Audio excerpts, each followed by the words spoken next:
You've worked hard for your entire life for the dream of a peaceful retirement, but just one mistake could cost you thousands or even hundreds of thousands over time. In this video, we're unpacking the 5 most expensive mistakes people make with their retirement and how to protect yourself before it's too late. I've helped countless people prepare for retirement the smart way, and today I'm giving you what most financial advisors won't tell you. We're diving into the top 5 retirement mistakes that can cost people serious money. I'll show you exactly how to avoid each one and share practical strategies along the way. Let's jump in. Mistake number 1, underestimating healthcare cost. Did you know that the average 65-year-old couple will need over $300,000 in today's dollars for out-of-pocket healthcare expenses during their retirement? Most people assume Medicare covers everything. It doesn't. Gaps include dental, vision, hearing, and long-term care. So practical tip, look into Medigap policies. Consider long-term care insurance while you're still healthy and premiums are lower. Build a health expense line into your retirement budget. The earlier you plan for this, the more options and peace of mind you'll have. One of the biggest healthcare costs is dental. We all want a great smile, but oftentimes people forget that sometimes that costs a little money and it may not be budgeted in. The other thing is long-term care costs. A lot of people never really build that into the portfolio, into their income plan. And then there's also some things that you need to do within your tax plan. Mistake number 2, taking Social Security too early. Collecting at age 62 can cut your benefits by up to 30%. Waiting until full retirement age, either 66 to 67 or even 70, can mean significantly higher payout. So here's an example. Someone eligible for $2,000 a month at age 67 would only get $1,400 at age 62. But over 25 years, that's a difference of over $150,000. So here's a tip.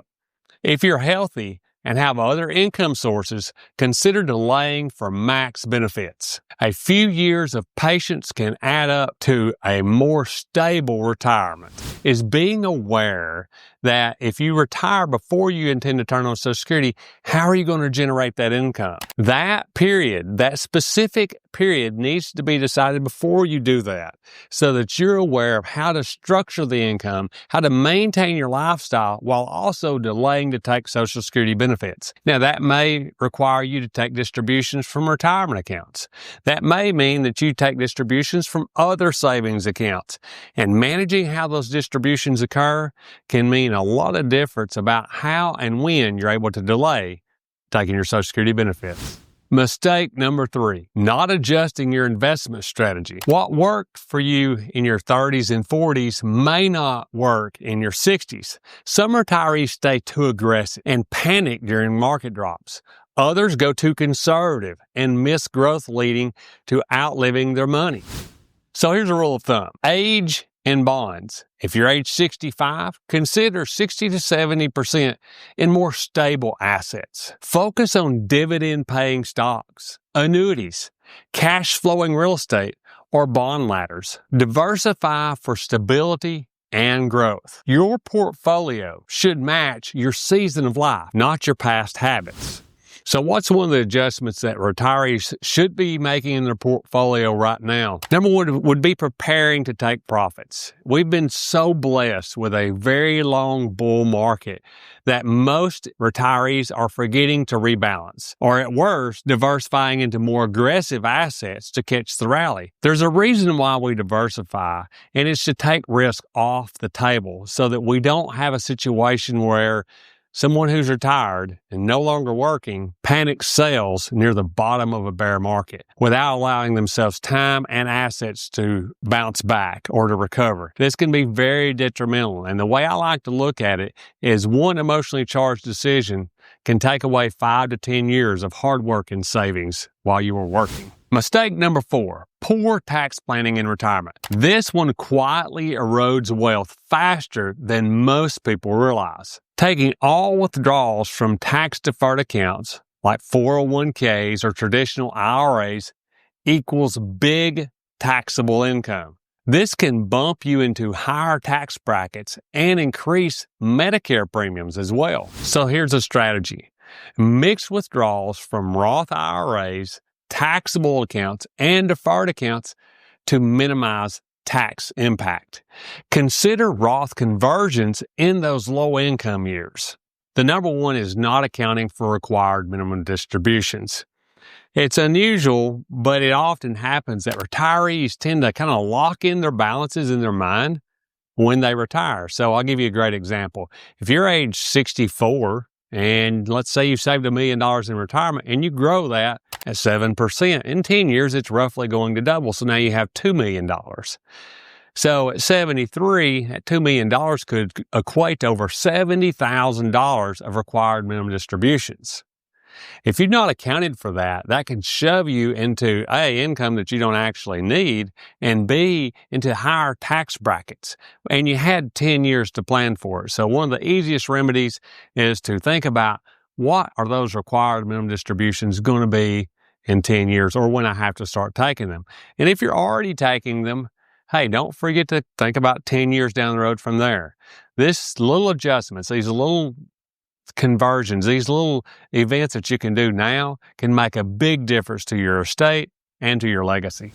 And mistake number 5, not having a clear retirement spending plan. This is where great retirements go sideways. Lifestyle creep and spontaneous spending equal depletion of savings. You need to know your burn rate, what you're spending monthly, account for travel, hobbies, home repairs, and inflation. Here's a tip.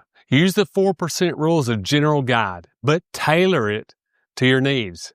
Without a spending plan, your retirement becomes guesswork. But with one, it becomes freedom. So in my experience, where people miss their lifestyle or their budgeting goals is they look at their necessities and they don't account for the peripheral things that we're spending on. So the best way to correct that I have found is start by today. What are you spending today? If it's $5,000 a month or $8,000 a month, what are you actually going to be able to cut out or reduce and maintain your lifestyle when you retire? We've seen much more success by doing it that way versus developing a budget. Whereas we can pretty easily account that, hey, we're bringing in $8,000 a month and our bank account over the last 3-5 years has went up. Then we know it's actually under that $8,000 a month. But if it's been declining, then we know it's more. Avoiding these 5 mistakes could mean the difference between just getting by or thriving in retirement. But even avoiding these mistakes isn't enough. You also need smart strategies to grow and protect your income. So with the market, inflation, and interest rates, the number one thing that I would say to anybody that's preparing to retire or has just retired or in that retirement red zone is number one, get your income plan nailed down. Get that. Spend as much time, if not more, on that than you do the investment plan. Because oftentimes what we see retirees do is by getting that income plan nailed down, accounting for everything, and especially their lifestyle and healthcare costs, that way they know exactly how much they don't need and can be aggressive in investing. This is what we've seen through years and years of research with our clients, give them the most peace of mind, the most confidence. And imagine having that kind of confidence, knowing there's a certain amount of money you're probably never, ever going to touch. Imagine how you would invest that. So if you enjoyed this video, please, if you don't mind, give us a like and also subscribe and comment down below. By the way, our next video, I'll give you a hint. It's going to be about taxes and how to save them.